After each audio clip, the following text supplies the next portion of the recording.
Hello दोस्तों, welcome back to my channel.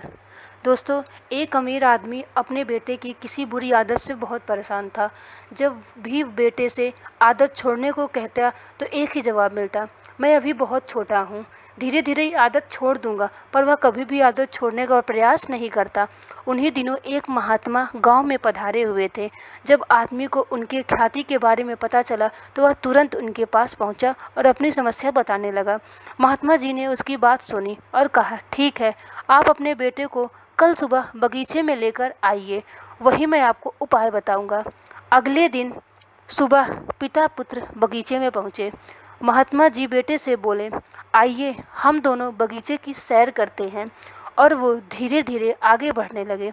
चलते चलते ही महात्मा जी अचानक रुके और बेटे से कहा, क्या तुम इस छोटे से पौधे को उखाड़ सकते हो? जी हाँ, इसमें कौन सी बड़ी बात है। और ऐसा कहते हुए बेटे ने आसानी से पौधे को उखाड़ दिया। फिर वो आगे बढ़ गए और थोड़ी देर बाद महात्मा जी ने थोड़े बड़े पौधे की तरफ इशारा करते हुए कहा, क्या तुम इसे भी उखाड़ सकते हो? बेटे को तो मानो इन सब में कितना मज़ा आ रहा हो, वह तुरंत पौधा उखाड़ने में लग गया। इस बार उसे थोड़ी मेहनत लगी, पर काफ़ी प्रयत्न के बाद उसने इसे भी उखाड़ दिया।